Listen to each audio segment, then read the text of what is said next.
Praise the Lord. I greet you very good morning in the precious name of our Lord and Savior Jesus Christ. మన ప్రభువును రక్షకుడైన యేసుక్రీస్తు నామంలో మీ అందరికీ శుభాలు తెలియజేస్తున్నాను. ఎలా ఉన్నారు? మీరంతా బాగున్నారా? ఈరోజు దేవుని వాగ్దానం ధ్యానం చేద్దాం. నేను వారి మధ్య నివాసం చేసేదను. హల్లెలూయా. మొదటి నుంచి దేవుని ఉద్దేశం మనుషులతో సహవాసం చేయాలని.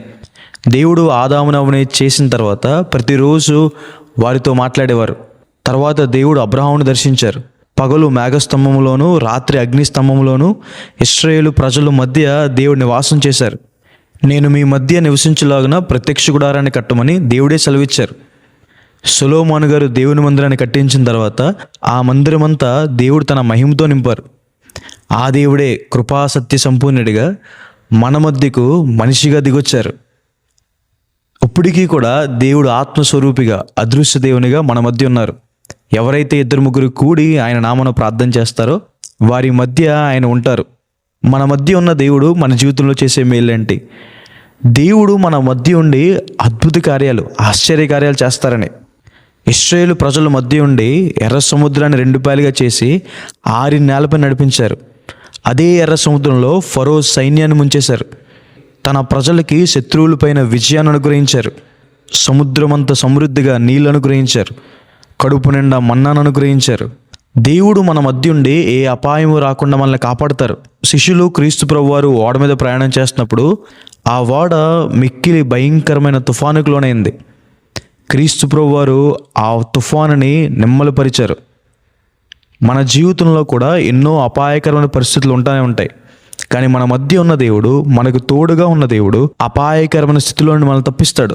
దేవుడు మన మధ్య ఉండి మనతో మాట్లాడతారు, మనల్ని సరైన మార్గంలో నడిపిస్తారు. దేవుడు మన మధ్య ఉండి మనల్ని పరిశుద్ధపరుస్తారు. పరిశుద్ధత లేకుండా ఎవరూ దేవుని కార్యాలు చూడలేరు, దేవుని చూడలేరు, దేవుని మహిమను అనుభవించలేరు. ఆయన పరిశుద్ధుడు కాబట్టి ఆయన కూడా మనల్ని పరిశుద్ధపరుస్తారు.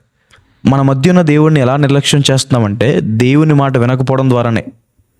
మనం దేవుని మాట వింటే ఆయన మన మధ్య ఉండి గొప్ప కార్యాలు చేస్తారు. సమాధానాన్ని, విశ్రాంతిని, సంతోషాన్ని మనకు అనుగ్రహిస్తారు, మనల్ని కాపాడుతారు. ఈ వాగ్దానం విశ్వసించండి. ప్రార్థన చేసుకుందాం. సర్వశక్తి మంతుడా, జీవంగల దేవైసా, ప్రభువా మీకు వేలాది వందనాలేసా. ఈరోజు ఈ వాగ్దానం ద్వారా మాతో మాట్లాడినందుకు దేవా, ప్రభువా మీకు వందనాలేసా. ప్రియులు ఎంతమంది అయితే ఈ వాగ్దానం వీక్షిస్తున్నారో వారి జీవితంలో మేలు చేయండి. మీరు మా మధ్య ఉన్నందుకు మీకు వందనాలు, మాకు తోడుగా ఉన్నందుకు మీకు వందనాలు. మా మధ్య ఉండి మమ్మల్ని సమకూర్చే దేవుడివి, మమ్మల్ని నడిపించే దేవుడివి, మమ్మల్ని కాపాడే దేవుడివి, అద్భుత కార్యాలు చేసే దేవుడివి. ప్రభువా మీకు వందనాలు. మీరు చేసిన ప్రతి మేలుకి మీ కృతజ్ఞతాస్తులు తెలియజేస్తున్నామయ్యా. ఇకను కూడా ప్రభువా ఈ వాగ్దానం వీక్షించే వారి జీవితంలో గొప్ప కార్యాలు చేయండి, సహాయం చేయండి, మేలు చేయండి, వారిని దర్శించుకున్న దేవా యేసు నామమున వేడుకుంటున్నాను తండ్రి.